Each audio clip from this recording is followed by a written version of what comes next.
আসসালামু আলাইকুম রহমতুল্লাহ। হারাম সম্পর্কে থাকা অবস্থায় ইবাদত এবং দোয়া কবুল হবে কিনা এই ব্যাপারটি আমাদের মাঝে ঘুরে ফিরে অনেক প্রশ্নের দেখা দেয়।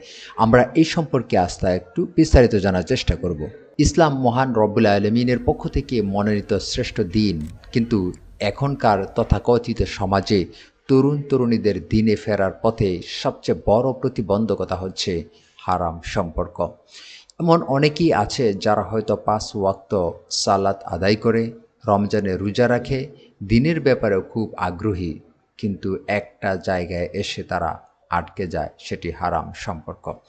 নবী রাসূল সাল্লাল্লাহু আলাইহি ওয়াসাল্লামের সময় থেকে এখন পর্যন্ত ইসলামের দৃষ্টিতে বিবাহ বহির্ভূত তথাকথিত রিলেশনশিপ বা প্রেমের সম্পর্ক সম্পূর্ণ হারাম।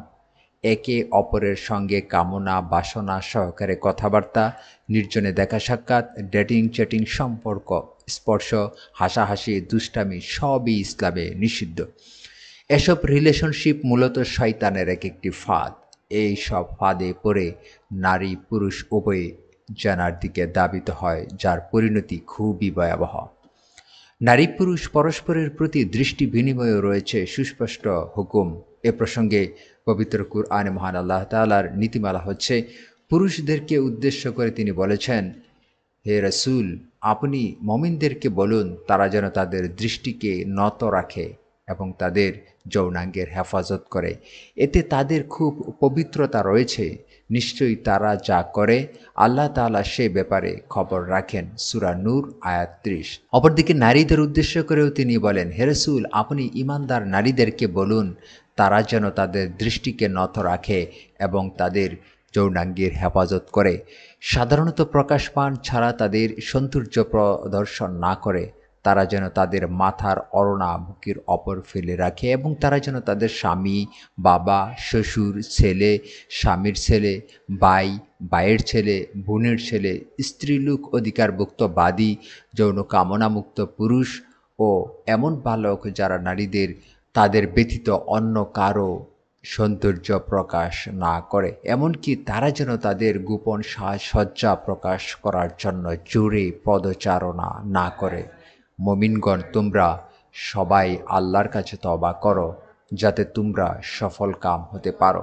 মহান আল্লাহ আমাদেরকে জানার নিকটবর্তী হতেও নিষেধ করেছেন। আল্লাহ তাআলা বলেন, আর জানার কাছেও যেও না, নিশ্চয়ই এটা অশ্লীল কাজ এবং মন্দ পথ। সূরা ইসরা ৩২।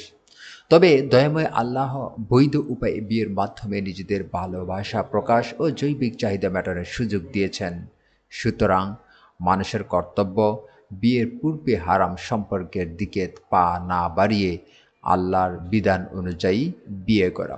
তবে হারাম রিলেশন বা অবৈধ প্রেম গুনাহের কারণ হলেও তা শিরক, কুফরি বা মুরতাদ হওয়ার মতো গুনাহ নয় যে এই কারণে তার সকল আমল বরবাদ হয়ে যাবে বা তার আমল কবুল হবে না। বরং এ অবস্থায়ও তার সালাত, সিয়াম, দান সদকা, দুয়া, কুরআন তেলাওয়াত ও অন্যান্য নেকির কাজ বরবাদ হয়ে যাবে না।